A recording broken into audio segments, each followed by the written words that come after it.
দেশের যারা এই সাংবাদিকতার লেভেলে যাদেরকে আইডিয়াল মনে করা হয় তাদেরই একজন আমাদের আবু সাহেদ ভাই, জনাব আবু সাহেদ খান।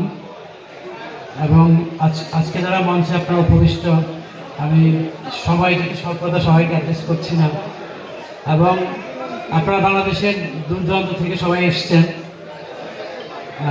আমি আসলে এই ধরনের অনুষ্ঠানে হয়তো আসি না, কারণ আমি আসি না তার একটা বড় কারণ সেটা হলো এই যে আপনারা একটা স্লোগান দিয়েছেন, লড়াই লড়াই লড়াই চাই, লড়াই করে বাঁচতে চাই। শিক্ষকরা যখন এই স্লোগান দিতে হয় দিয়ে বাঁচতে হয়, এটা আমার কাছে খুব কখনই ভালো লাগে না। যে একজন শিক্ষক, আমি নিজেও শিক্ষক, এবং আজকে আমার একটা রোল আছে একেবারে আমি অথেন্টিক, শোনা যায় না হয়, তাই তো? এবার ঠিক আছে? এবার কি ঠিক আছে? আচ্ছা, আমি নিজেও একজন শিক্ষক, এবং বর্তমানে আমি আমার ঢাকা ইউনিভার্সিটির আমার যে অধ্যাপনা সেটা আমি আপাতত ছুটিতে আছি। এখন মাইক্রোফোন টেকনোলজি অথরিটি একেবারেই 100% বোর্ড ক্রেডিট 3 বছরের জন্য আমাকে এই ইন্টারিম টাইমটাই বলা হয়েছে দায়িত্ব পালন করতে। এইটাও আপনার অ্যাক্সেস টু ফাইন্যান্স, যেটা সেখানে যে বৈষম্য আছে। কারো ফোনটা বলতে পারছে মনে হয়, তো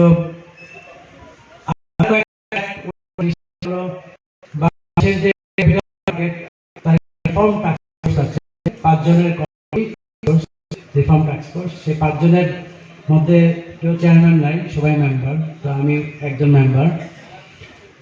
সেটা একটা গুরুত্বপূর্ণ বিষয় সংস্কারের জন্য। আর বাংলাদেশ অর্থনীতি সমিতির একটা ইন্টারিম কমিটি হয়েছে, ওইটার সংস্কার দরকার। তো অধ্যাপক মাহবুবুল্লাহ স্যার, উনি এটার আহ্বায়ক, তো আমাকে মেম্বার সেক্রেটারি দায়িত্ব পালন করতে বলা হয়েছে। তো আমার কাছে মনে হয়েছে 2025 সালটা আমার জন্য খুবই টাফ এবং খুবই প্রোডাক্টিভ হওয়ার সুযোগ। পাশাপাশি যেটা মনে হয়েছে যে অল্প একটা ক্ষুদ্র একটা সময়ে অনেক বেশি দায়িত্ব, এবং এটা আমি বলছি এই জন্য আমার কাছে মনে হয় যে ইন্টারিম গভর্নমেন্টের ক্ষেত্রেও হয়তো একই অবস্থা হয়েছে। একটা ইন্টারিম গভর্নমেন্ট অল্প সময়ের মধ্যে অনেক সংস্কার, অনেক কিছু করণীয়, এবং সেই চাপটা আমি দেখতে পাচ্ছি। এবং তার মাঝখানে আপনার যে চাপটা, কালকে পত্রিকায় দেখলাম সম্ভবত 176টা আন্দোলন এই সময়ের মধ্যে। তাহলে গত 15 বছরে যে সাপ্রেশনটা ছিল এবং মুক্তির যে একটা স্বাদ এবং সেটার যে রিফ্লেকশন, সেটা আমরা দেখতে পাচ্ছি এই সময়টাতে। এখন আমি আসলে যে কথাটা বলেছিলাম যে বিভিন্ন কারণে আসতে চাই না, কিন্তু আমার বড় ভাই নরসিংদীর ইসলামপুর হাই স্কুল, যেটা হাটুবাঙ্গায়, তার হেডমাস্টার, তো তার রিকোয়েস্ট ছিল যে একজন অর্থনীতি অধ্যাপক হিসাবে বলতে তো কোনো সমস্যা নেই। তো আমি আজকে সেভাবেই বলবো। এবং আপনারা সবাই শিক্ষক বলে আমার একটা সমস্যা আছে। আমি যখন ঢাকা ইউনিভার্সিটিতে আমি মাস্টার্সে পড়াই, অ্যাডভান্স মাইক্রো ইকোনমিক্স পড়াই। তো আমি মঞ্চে গিয়ে যেটা করি, প্রথমে বলি যে আমি পৃথিবীর সবচেয়ে বড় ডিক্টেটর, এখন আমি ডেমোক্রেসি পছন্দ করি। আমি যখন ডায়াসে আছি, কোনো ডিস্ট্রাকশন হতে পারবে না। আমি যখন বলবো, পছন্দ না করলে কেউ বের হয়ে যাবে, কোনো সমস্যা নাই। আর ক্লাসে অ্যাটেন্ড করে যদি সে ভালো করে, তাহলে আমি আরো 2 নম্বর উপরে দিব, ইনসেন্টিভ দিব যে সে ক্লাস না করে ভালো করেছে। তো আমার একটা প্যাশন থাকে। তো আমি যখন লেকচার দিই, তখনও দেখি যে বলার ক্ষেত্রে যে আচ্ছা সবাই কি শুনছে, যদি না আসলে আমি বলবো কেন। এখন আমার যে কয়েকটা কথা, সেটা হলো, আমি জানি যে আপনাদের অনেকগুলো ডিমান্ড আছে। যে কথাটা এসছে যে প্ল্যানিং এবং শিক্ষা উপদেষ্টা আমার খুবই পরিচিত, সত্য। অর্থ উপদেষ্টা, তিনিও আমার খুব পরিচিত এবং ক্লোজ, একসাথে কাজ করেছি সিডাপে আমি যখন ছিলাম আন্তর্জাতিক সংস্থায়। এখানে জয়েন করার আগে আমি 5 বছর আন্তর্জাতিক সংস্থা সিডাপে ছিলাম, 15 দেশের গভর্নমেন্ট নিয়ে কাজ করে, রুরাল ডেভেলপমেন্ট পলিসি নিয়ে সেখানে কাজ করেছি। গভর্নর মহোদয় আছেন, উনি আমাকে খুব পছন্দ করেন, ওনার সাথে আমি ক্লোজলি কাজ করেছি এবং এখন করছি। আমার যে MRA, যেটা মাইক্রো রেগুলেটরি অথরিটি, এটার যে বোর্ড, সেই বোর্ডের আপনার চেয়ারম্যান হলো গভর্নর, মেম্বার একজন হলো FRE সেক্রেটারি, এনজি বোর্ডের মহাপরিচালক একজন, তারপরে আমার পিকেএসএস এর এমডি একজন, আমি নিজে একজন।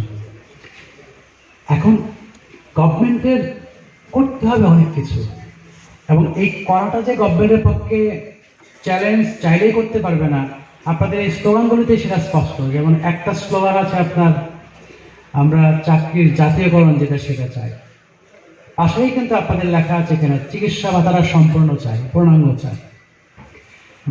বাড়ি ভাড়া ভাতা যেটা সেটা পূর্ণাঙ্গ চাই। তার মানে আপনারা জাতীয়করণ চাচ্ছেন, কিন্তু আপনারা বুঝছেন যে হয়তো আজকে বাস্তবতায় হয়তো খুব অল্প সময়ে এটা করা হয়তো সম্ভব হবে না। না হলে গ্রাজুয়ালি আপনার দাবি যেগুলো আছে, হ্যাঁ, যে ভাতাগুলো আছে যদি পূর্ণাঙ্গ করা যায়, আস্তে আস্তে আমরা একটা উন্নয়নের সাথে সাথে যদি এই সুবিধাগুলো শিক্ষকরা পায়, সেটা আপনাদের দাবি দেওয়ার মধ্যে আছে। যে কথাটা আপনারা বলেছেন যে এডুকেশনের অংশ জিডিপিতে, শুধু সে তো শিক্ষকের জন্য না, শিক্ষা ব্যবস্থার জন্য।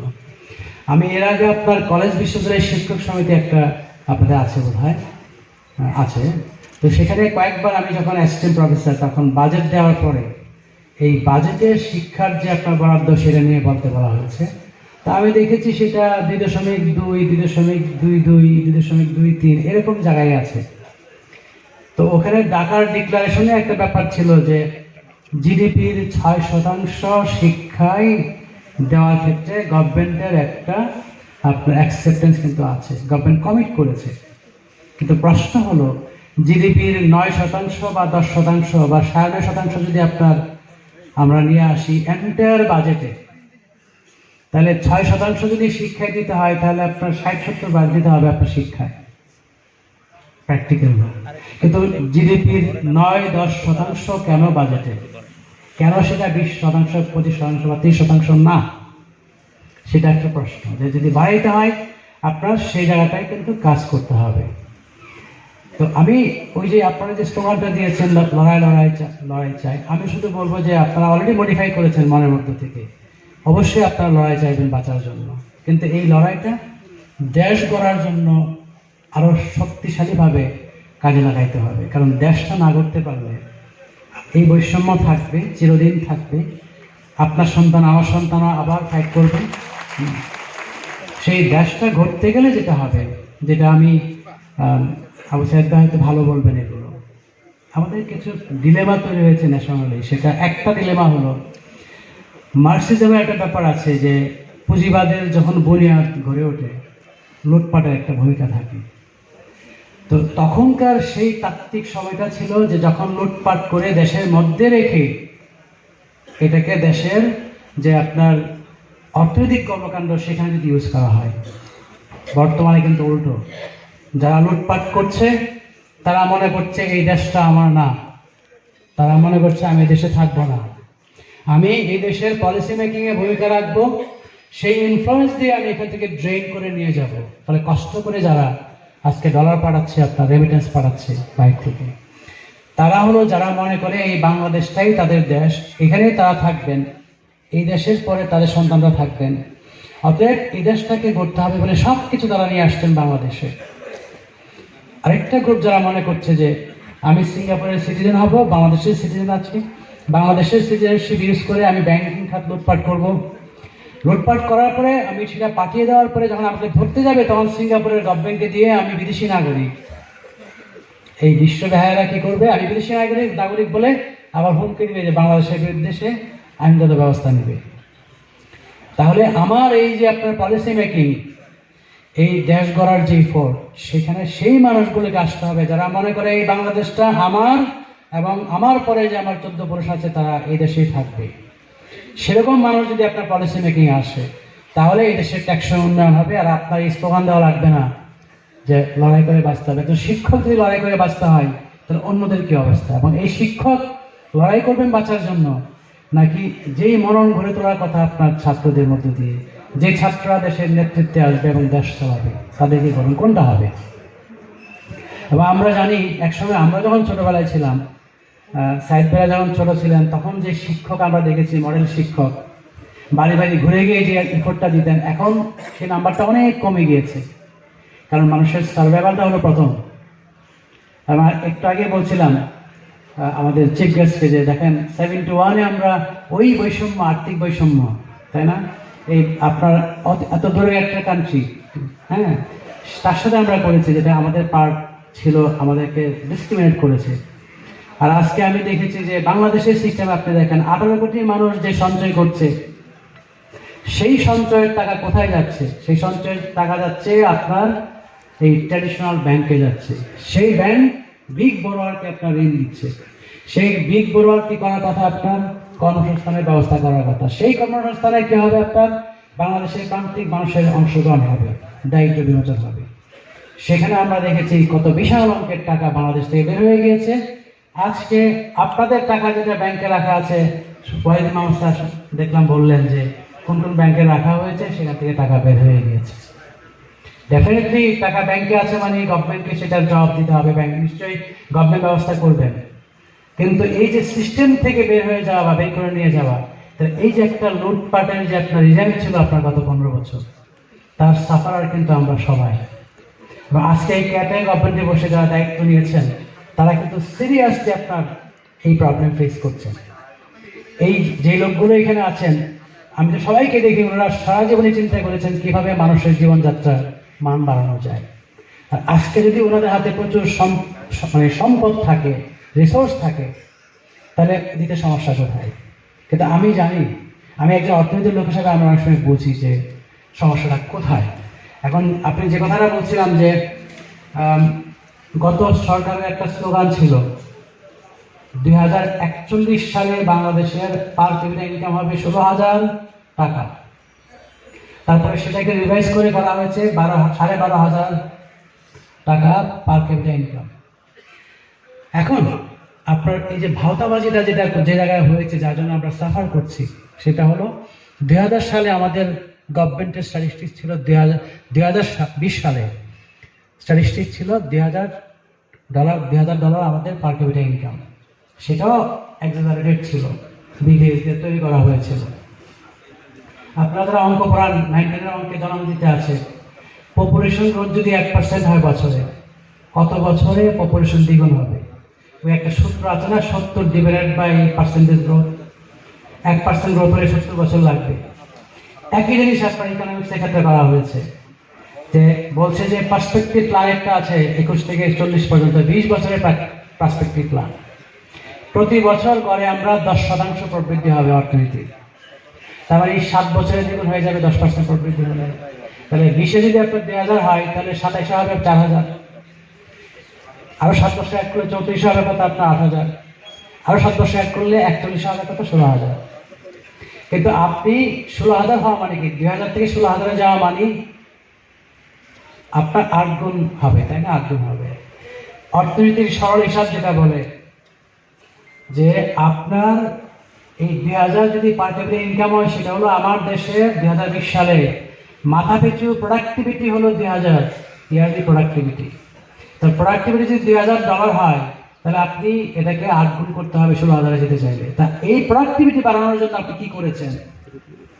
আপনার সবাই তো কর্মী আমরা, তাই না? কোনো না কোনো ভাবে সেই কর্মীর স্কিল বাড়ানোর জন্য প্রথম দিনের যেটা দরকার, সেটা হলো মার পেটে, আমার মা যখন আমাকে কনসিভ করেছে, তখন থেকে আমাকে কেয়ার করতে হবে, প্রিনাটাল কেয়ার। তার জন্য স্বাস্থ্য কত রেখেছেন। জন্মের পরে আপনি যদি আপনার মর্টালিটি রেটটা কমাইতে হবে। তারপরে পোস্ট নাটাল কেয়ার, আমাকে যে আপনার নিউট্রিশন যেটা ভ্যাকসিন থেকে শুরু করে, তারপরে আসবে আপনার স্কুলিং, সেই স্কুলিংটা প্রপার হইতে হবে। তারপরে আপনাকে একটু স্কিল অ্যাড করতে হবে। যদি সেটা করা যায়, তাহলে আজকে বাংলাদেশ না, সারা বিশ্ব আজকে আমার সন্তানদের বাজার সারা বিশ্ব, বাংলাদেশ শুধু না। যদি সে যোগ্য হয়, প্রপারলি শিক্ষিত হয়, হেলদি হয়, দক্ষ হয়, সারা বিশ্ব তার বাজার। আর যদি সেটা না হয়, সে প্রত্যেকটা ঘরের জন্য আপনার বাংলাদেশের জন্য সে বাড়বেন। এবং সেই জায়গাটাই বাংলাদেশের গভর্নমেন্ট যা মুখে বলেছে আর যা করেছে বিরাট ফারাক। সেজন্য আজকে আপনার দেখছে এই যে আপনার $16,000 চলে যাবে পার ক্যাপিটা ইনকাম 41 সালে, তাহলে 2022 সালে আপনি বলেছেন, 21 সালে বলেছেন আপনি সিঙ্গাপুর হয়ে যাবেন, 22 সালে আপনি বলছেন, প্রধানমন্ত্রী বলছেন যে ভয় পাওয়ার কিছু নেই, আমরা শ্রীলঙ্কা হব না। তখনই সবার আমরা বুঝে গিয়েছি, আমরা তো অর্থনীতিবিদ, আমরা জানি যে ফিগারগুলো দিচ্ছে সেই ফিগারগুলোর সীমাবদ্ধতা কোথায় আমরা জানি। কিভাবে ম্যানুফ্যাকচারিং করা হয়েছে সেটা আমরা জানি। ফলে ওই যে ভাওতাবাজি সেটা কিন্তু এন্টায়ার ন্যাশন তাতে সাফার হয়েছে। ফলে যে ফিগারগুলো দিয়েছেন সেই ফিগারগুলো দিয়ে অ্যাচিভমেন্ট দেখানোর জন্য আপনি আরেকটা কাজ করেছেন। সেটা কি? সেটা হলো আমি যে ডলারে বেশি দেখাইতে চাই, টাকাতে ইনকাম বেশি দেখাইতে হবে, তাহলে বিবিএসকে দিয়ে সেটা বেশি দেখিয়েছেন। আর ডলারে বেশি দেখানোর জন্য আপনি কি করেছেন? ডলারের দামটা কমিয়ে রেখেছেন। 10 থেকে 12 বছর আপনি $1 সমান রেখেছেন কত করে? 82-83 টাকা, যেটা হওয়ার কথা ছিল 125 টাকা, 30 টাকা। সেটা করাতে যেটা আপনার হয়েছে, আজকের গভর্নমেন্ট যে চ্যালেঞ্জটা ফেস করেছে তার বিরাট চ্যালেঞ্জ সেখান থেকে এসছে। কারণ সেটা করাতে আপনি যেটা করেছেন সেটা হলো বাজারে যদি এই ডলারের রেটটা ছেড়ে দিতেন, এটা হতো 120 টাকা, কথা। তাহলে একজনের হাতে যে বাইরে থেকে ডলার নিয়ে আসছে, রেমিটেন্স আর্নিং হোক, এক্সপোর্ট হোক, তার হাতে 120 টাকা দিয়ে আপনি বলছেন 38 টাকা দিয়ে যাও, এটা ট্যাক্স। তাহলে 82 টাকা দেওয়া মানে কি? তাকে 120 টাকা দিয়ে 38 টাকা হাতে রেখে দেওয়া, ট্যাক্স করা। আর যে আমদানি করতে যাচ্ছে সেটা লাক্সারি আমদানি হোক, সেখানে কি করেছেন? সে 120 টাকা দিয়ে আপনার কাছে $1 চাওয়ার কথা, আপনি বলছেন 120 টাকা লাগবে না, 150 টাকা দিয়ে $1 দিয়ে দিব। তাহলে আপনি 10 থেকে 12 বছর জেনারেলাইজ সব কিছুতে আপনি সাবসিডি দিয়েছেন ডলার স্পেন্ড করার জন্য। ডলার ড্রাইভেন কনজাম্পশনকে আপনি সুযোগ দিয়েছেন এবং লুটপাটের আপনি সুযোগ দিয়েছেন। আর যারা বাইরে থেকে ডলার নিয়ে আসছে কন্টিনিউয়াসলি একটা রিজার্ভ কি করেছে? তাদেরকে ট্যাক্স করেছে। করার কারণে আপনার যেটা হয়েছে যে ডলারের ইনফ্লো কমেছে, আউটফ্লো বেড়েছে। তার মাঝখানে আপনি আনজাস্টিফাইড ওয়েতে আপনি কি করেছেন? 6 বছরে $54 বিলিয়ন বাংলাদেশ ব্যাংকের ডেটা এলো আপনি বড় করেছেন। সাধারণত করা হয় কত? 424 বিলিয়ন ডলার। তাহলে $30 বিলিয়ন যে আপনি এক্সেসিভ বড় করলেন, সঠিক মূল্যায়ন ছাড়া যে প্রজেক্টগুলো করলেন, আজকে যে বঙ্গবন্ধু টানেলের মতো টানেল করলেন, যেখানে নাকি ডেইলি নাকি আপনার এটার যে ক্যাপাসিটি তার অনেক কিছু অপারেট করছে। তাহলে এই যে আপনার 18 কোটি 20 কোটি মানুষের উপরে বার্ডেন নিয়ে আসছেন, এই যে আপনার ডলার বাইরে থেকে আসলো, আপনি যেখানে $18 বিলিয়ন রিজার্ভ হওয়ার কথা আপনি দেখাচ্ছেন $48 বিলিয়ন। দেখানোর পরে কি হয়েছে? আপনি $9 বিলিয়ন, $10 বিলিয়ন একটা এক্সপোর্ট প্রমোশনের জন্য একটা ফান্ড করেছেন ডলারে। এই যে লুটপাটগুলো হয়ে গিয়েছে, আজকে এর সাফারার আমরা। আপনি ব্যাংক খালি করে দিয়েছেন, 10টা ব্যাংকে কিছু নাই, সেটা এই গভর্নমেন্টকে নিতে হচ্ছে। ফলে এই যে 15 বছরে যে আপনার মানুষকে সাপ্রেস করে রেখেছেন, কোনো দাবি দাওয়া নিয়ে রাস্তায় নামতে পারে নাই। ঢাকা ইউনিভার্সিটিতে আন্দোলন হলে আপনি পান্ডাদের দিয়ে পিটিয়েছেন, সেটা করেছেন। এখন সবাই দাবি দাওয়া নিয়ে এসছে, এত সেই টাইমে সবকিছু খালি করে দিয়ে গেছেন এই গভর্নমেন্টের জন্য। আমি সরকারের একটা পজিশনে হয়তো 3 বছরের জন্য আছে, আমি সেজন্য বলছি, আমি অর্থনীতির লোক হিসেবে, অর্থনীতিবিদ হিসেবে আমি দেখি এটা চ্যালেঞ্জটা কোথায়। কিন্তু আমরা লাকি যে এটা স্টপ করতে পেরেছি।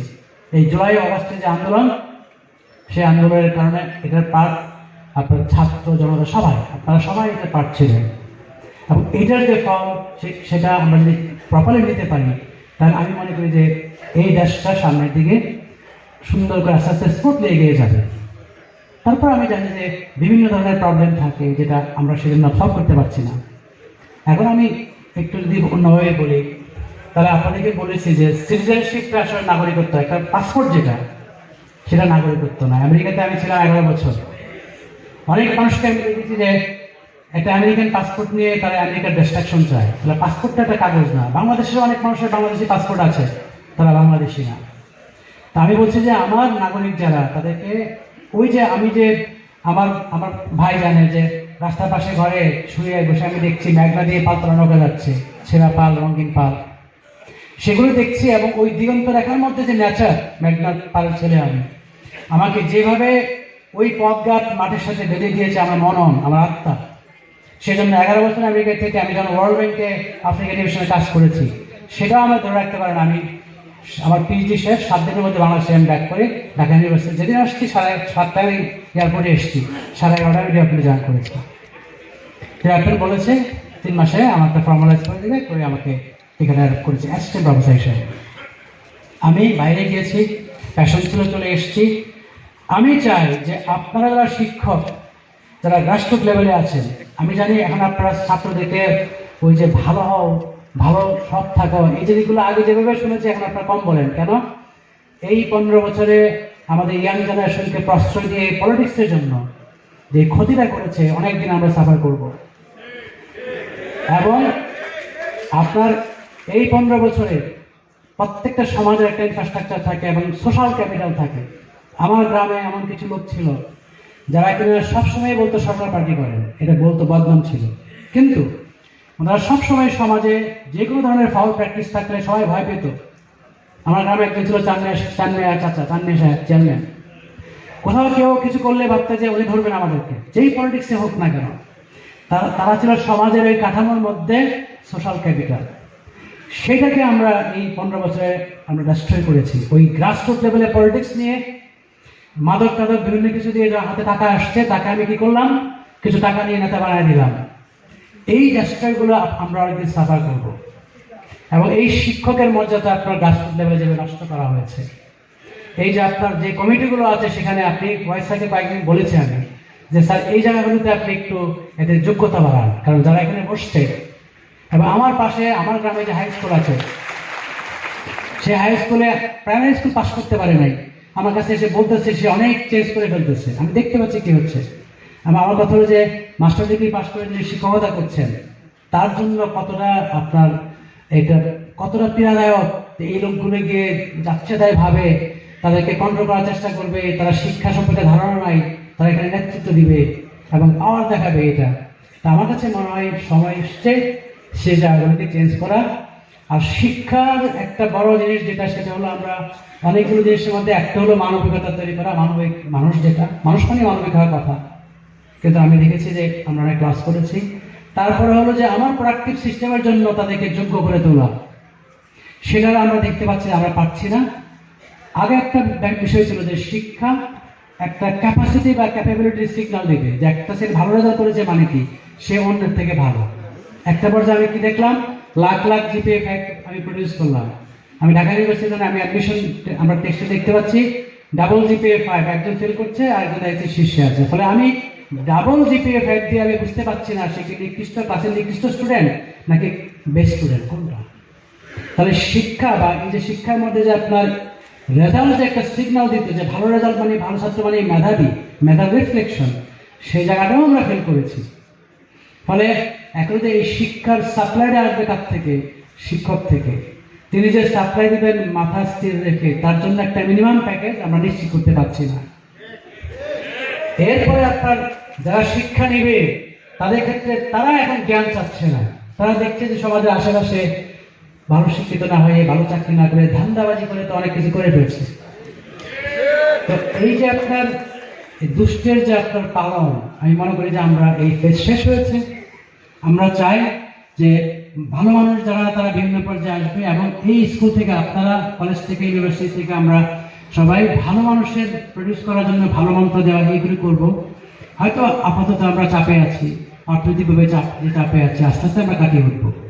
কারণ এখন আমার মনে হয় না যে আগামী দিনে যারা এসছে, যারা পলিটিক্সের মাধ্যমে নির্বাচিত হয়ে আসবেন, তাদেরও একটা রিফ্লেকশন থাকবে যে কখনো যদি মনে হয় যে এমনভাবে বসেছি আমাকে কেউ কোনোদিন সহায়তা পারবে না, হ্যাঁ, যে টাইটানিকের ক্ষেত্রে মনে হয়েছিল যে কখনোই ডুববে না, তাহলে যে কেউ যদি আপনার জনতার দাবি প্রবলি না মানে, আর যদি দুষ্টের পালন করে, শিষ্টের দমন করে, তারা বেশি দিন টিকতে পারবে না। এবং কোনো না কোনোভাবে আপনার এই যে জনতার যে শক্তি, ছাত্র জনতার শক্তি, সেটা এসে ধাক্কা দিবে। আমি মনে করি পরবর্তীতে যারা আসবেন তারা সেটা মাথায় রেখেই আপনার তাদের যে আপনার কার্যক্রম তারা পরিচালনা করবেন, সেটা করলে অবশ্যই দেশ এগিয়ে যাবে। এবং আজকে আমাদের তরুণ জনশক্তি অনেক বড়, আমাদের পপুলেশন পিরামিডে, সেটাকে আমরা প্রপারলি ব্যবহার করতে পারছি না। তার একটা বড় কারণ হলো আপনার এই আমাদের শিক্ষিত জনশক্তি যেটা, সেটার দক্ষতা যেটা, তো সেই দক্ষতা অবশ্যই উন্নয়ন ঘটাইতে হবে। আর পারছি না কেন, লোকালি তাদেরকে এমপ্লয় করার জন্য পর্যাপ্ত উদ্যোক্তা শ্রেণীর যে আপনার উৎকর্ষতা সেটা নাই। উদ্যোক্তা শ্রেণী লুটপাট করছে বলে সেখানে আমরা মিস করেছি অপরচুনিটি খানিকটা। সামনের দিকে আমি মনে করি যে আপনারা যদি ইফেক্টিভ হন আর যদি দক্ষ হয়, সারা বিশ্ব এখন ওপেন আমাদের যে ইয়াং জনশক্তি আছে। এবং অবশ্যই আমি এই জুলাই আগস্ট আন্দোলনে এটা বুঝেছি যে আমাদের লেভেলে আপনাদের আমাদের বয়সে অনেক ধোঁকাবাজি করে আমাদের অনেকভাবে আমাদেরকে রিসিভ করা যায়, কিন্তু এদেরকে করা যায় না। তারা কিন্তু ঠিকই সবকিছু বাদ দিয়ে বলেছে এটা চায়। তারা যখন ট্রাফিক নিয়ে রাস্তায় নেমেছে প্রত্যেককে বলেছে ডিসিপ্লিন হতে হবে। ফলে আমি মনে করি নতুন জেনারেশন যাদেরকে আমরা জেনজি বলছি তারা কিন্তু দেখছে, তাদেরকে যদি আমরা প্রপারলি গাইড করতে পারি, তাদের কিছু প্রবলেম আছে, যদি প্রপারলি গাইড করতে পারি আমি মনে করি যে সামনের দিকে আমাদের ভবিষ্যৎ অনেক উজ্জ্বল। আমি এটা নিয়ে একেবারে আমি কোনোভাবে আমি চিন্তিত না। একটাই আমার কাছে যেটা মনে হয়, যেটা আমি বলছি যে তাদেরও অনেক সময় তারা মিসগাইডেড হয়ে যায়। এখনো পর্যন্ত আমি মনে করি তারা দেশকে গাইড করছে। ভবিষ্যতে যদি আপনারা ইফেক্টিভলি তাদেরকে গাইড করেন, তাদেরকে আপনারা যদি কিছু দক্ষতা, এবং আমি একটা জিনিস যেটা বলছি যে আমি নিজে রাজনীতির প্রতি আমার একটা বিরূপ ধারণা ছিল যে এখানে ভালো মানুষ যাচ্ছে না, কিন্তু প্রশ্ন হলো আমরা সবাই যদি রাজনীতিতে না যাই, ভালোরা যদি না যায়, তাহলে আলটিমেটলি ধাক্কাটা কিন্তু আমাদের উপর আসবে। ফলে রাজনীতি আসলে সবাই করতে হবে, কিন্তু সেটা রাজনীতি কোনো মাস্তান বা সেগুলো কিছু সুষ্ঠু যে রাজনীতি সেটা সবার করতে হবে আসলে, কারণ আমরা কেউ রাজনীতির বাইরে না। এবং আমরা যারা মনে করছি যে আমরা এই যে যারা উল্টাপাল্টা করছে তাদের সাথে নাই, রাজনীতিতে নাই, আমরা বরং বেশি সাফারার। যারা করছে তারা হয়তো প্রত্যক্ষভাবে কিছু সুযোগ সুবিধা নিয়ে যাচ্ছে, আমরা কিন্তু তার জন্য পড়া যে ব্যয় সেই ব্যয়টা আমরা করছি। আমি আর লম্বা করবো না, যেহেতু আপনাদের সময়ের কনস্ট্যান্ট আছে আমি জানি। আমি শুধু বলবো যে আমার যে মেসেজটুকু দেওয়ার আমি কয়েকভাবে দিয়েছি। রাষ্ট্রের সীমাবদ্ধতা, সরকারের সীমাবদ্ধতা আছে, তারপরেও আপনাদের চ্যানেলে আপনারা যে জায়গায় যেতে চান, আমি হয়তো বলবো না যে আপনারা গিয়েছেন, কিন্তু আমি আমার নিজের পজিশন থেকে আমি বলবো যে এই জিনিসগুলো সম্ভব হলে যেন ওনারা কিছু রিফ্লেকশন রেখে যান। আমার একটা আমি বলেছি স্যার আপনারা তো চলে যাবেন ইন্টারিম গভর্নমেন্ট মানে অল্প সময়ের জন্যই, কিন্তু কিছু আপনার ছোট ছোট চেঞ্জ যেটা কিনা বড় চেঞ্জ সামনে নিয়ে আসবে, আপনারা করে যান। আপনারা স্মরণীয় হয়ে থাকবেন, কারণ মানুষের সুযোগ জীবনে অনেক আসে না, মাঝে মধ্যে আসে, সেই সুযোগটা আপনারা কাজে লাগিয়ে যান। এখন একটা সিস্টেমে অনেক কিছু একসাথে কাজ করে, কিছু প্লাস কিছু মাইনাস বিভিন্ন ফ্যাক্টর থাকে। ওনারা চেষ্টা করছেন, ওনাদেরও লিমিটেশন আছে আমি জানি, আমি ওনাদেরই বলছি, কারণ আমি তো আসলে প্রফেসর আবার ঢাকা ইউনিভার্সিটি ব্যাক করবো। আমি কখনোই আমার সে অবস্থা যেটা সেটা আমি জানি যে আমি আবার ব্যাক করবো ঢাকা ইউনিভার্সিটিতে। আমি শিক্ষকই, আমার মনটা শিক্ষকের। তারপরে আমি এখানে যখন আসছি, আমি যখন দেখেছি কুমিল্লায় আমার ক্যাপাসিটি ছিল 7 ডিস্ট্রিক্টে ফ্লাড হয়েছে, অতএব কি করতে হবে, ওখানে আপনার ঋণের কিস্তি আপনার ডিফার করে দেওয়া, আচ্ছা দিয়ে দিলাম। আপনার যারা কিনা আপনার এই যে এই আন্দোলনে এফেক্টেড হয়েছে, আহত হয়েছে, নিহত হয়েছে, তাদের জন্য আপনার ঋণের যে আপনার কিস্তি মাফ করা বা ঋণ মাফ করা, সেই স্টেপ আমি আমাদের থেকে নিয়েছি, কারণ এটা আমার পাওয়ারের মধ্যে আছে। তারপরে আপনার ওই যে লং ক্লজ প্রভিশন করে একটা কথা আছে, হ্যাঁ, তো সেই ক্ষেত্রে দেখা গেছে যে আমি ডিসকাউন্ট দেওয়ার আমি 11 ডিস্ট্রিক্টে দিয়েছি আমার ক্ষমতার মধ্যে সরাসরি যেটা। আর এর বাইরে যেটা হ্যাঁ আমরা প্রভাবিত করতে পারি। অর্থ মন্ত্রণালয়ে যে উপদেষ্টা মহোদয় আছেন, হ্যাঁ, তিনি হয়তো আমার শিক্ষা উপদেষ্টা যে স্ট্রংলি কিছু বলেন সেখান থেকে কিছু জিনিস নেবেন। তো ওনারা আমার ধারণা কিছু সাজেশন রেখে যাচ্ছেন ওই টাস্কফোর্সের মাধ্যমে। ক্যাপিটাল মার্কেটের জন্য কিছু সাজেশন আমি রেখে যাচ্ছি, কারণ ক্যাপিটাল মার্কেট আরেকটা জায়গা যেটা আপনারা অনেকেই অ্যাফেক্টেড। আপনারা ওখানে আপনার শেয়ারে বিনিয়োগ করেছেন, সেখান থেকে অনেকেই আপনারা ধরা খেয়েছেন, সেটা হওয়া উচিত ছিল না। একটা ফেয়ার শেয়ার মার্কেট হলে আপনি, আমি, আপনার শিক্ষক, আমাদের যে সঞ্চয় থাকবে সেটা আমরা ক্যাপিটাল মার্কেটে বিনিয়োগ করবো, সেখান থেকে একটা ফেয়ার গেইন পাবো। কিন্তু অনেক বছর ধরে আমরা দেখতে পাচ্ছি যে ওখানে চুরি বাটপারি এবং বাটপারদের আপনার আঁকড়া হয়ে গিয়েছে। সেটাকে কারেক্ট করার জন্য আপনার এই গভর্নমেন্ট বিভিন্ন স্টেপ নিয়েছে, আমি এটার একটা পার্ট। আর বাংলাদেশের অর্থনীতি সমিতিতে ওখানে কিছু সংস্কার হতে দরকার, যারা অর্থনীতির শিক্ষক যারা আছেন তারা হয়তো পরে দেখবেন আর কি। তো সব মিলিয়ে আমি সবচেয়ে ভালো লেগেছে যে আমি আপনাদের মতো বোদ্ধা টাইপের এতগুলো মানুষ একসাথে বসে আছেন। আমি যাই বলেছি কিন্তু আপনারা এতগুলো মানুষ শুনেছেন। আমি এতদিন আসি নাই, ভবিষ্যতে যদি আমার এমন কোনো স্কোপ হয় অবশ্যই আসবো। ধন্যবাদ আপনাদের।